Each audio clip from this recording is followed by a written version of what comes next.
Hi guys, welcome back to my YouTube channel, and if you're a new viewer, my name is Nyande. In today's video, I will be cooking some dried fish the South Sudanese way. To clean the fish thoroughly, you need to boil some water and use it to wash it.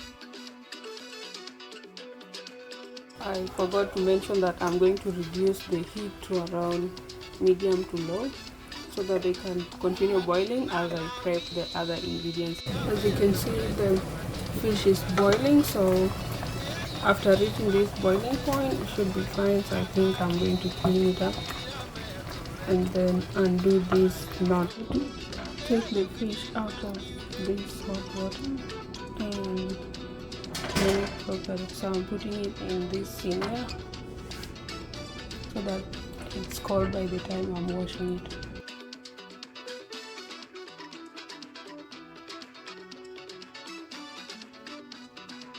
So from here, I'm going to rinse the fish once and then start cooking.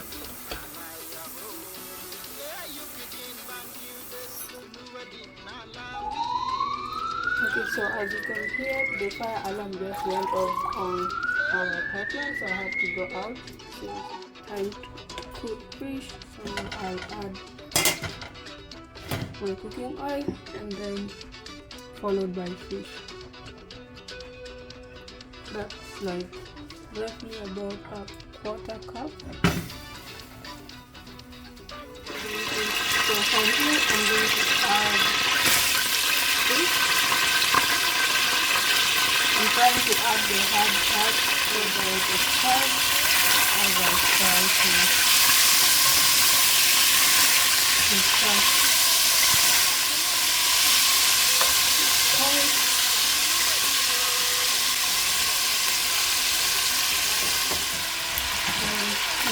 I add enough water to cover the fish, so I think that should be enough to cook it.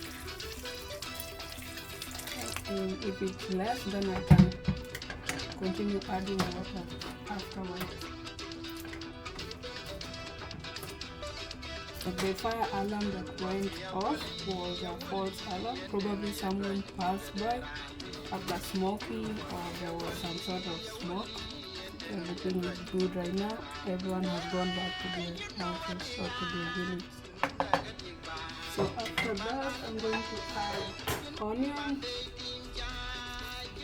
These are like 2 big onions. The onion should be followed by tomato. I cut around 3 medium-sized tomatoes. Next, I'm adding beef bullion followed by 1 maggi and salt. So you can always continue adding salt based on your taste. So yeah, I just cover it and let it cook for about 10 to 15 minutes.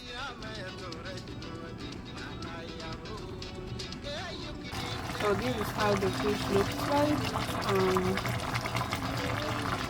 It's almost done, so that's why I'm adding okra, and I'm adding them as whole. It is a bit of sliminess because I'm going to eat this with one of South Sudanese foods called Jock, and it tastes really nice with it. I think I'll add a little bit of water. And that should be fine. Cover it for a few minutes. I realized that I'm out of fresh garlic, so I'm going to add this ginger and garlic mix paste. It will be like 3/4 tablespoon. That one.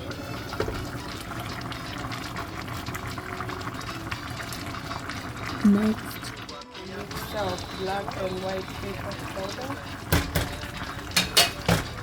followed by chicken poulet.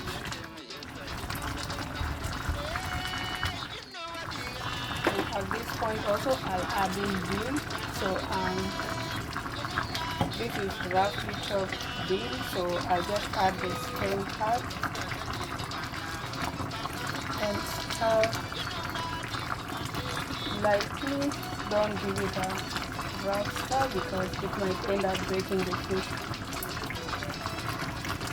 It's a bad color. Going to add a little more salt, and then I'll add Royco powder to make solution, and that also contains some salt. So allowing the stew to cook for 4 more minutes, I'm going to add the remaining part of this, and then followed by Royco powder and seasoning. Should be ready in like 2-3 minutes.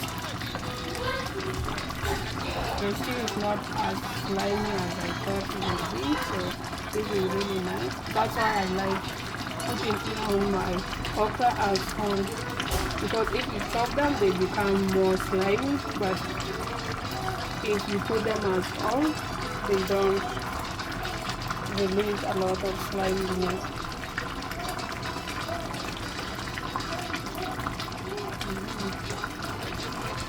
My Royco mchuzi powder. I'm going to take about 1 tablespoon and dissolve it in water. Use some water, not a lot. Add enough to dissolve the powder. Add this to your stew. I'm going to add it on one side so that it doesn't form lumps. So if you see where my cooking stick is, that's where I'm adding it. So there you go.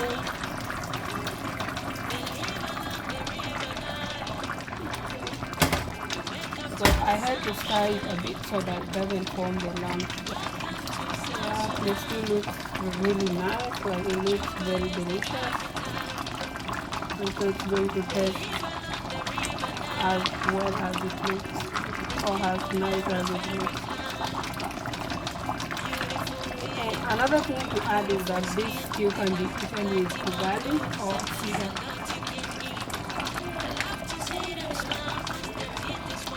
Take a look at that. Wow.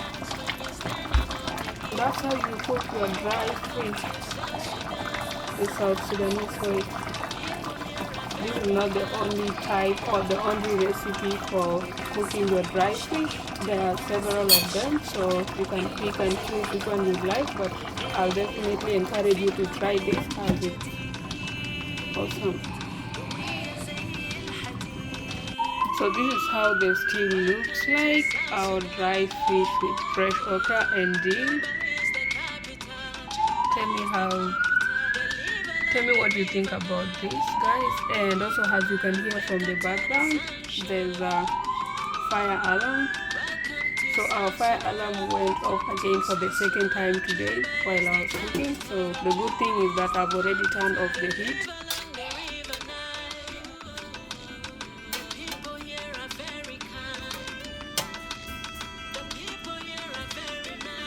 As our fire alarm kept on going off, I ended up cooking ugali instead of a cook, which takes quite a lot of time. So maybe I'll try to do that next time. But that's it for today's video. Until next time, bye bye.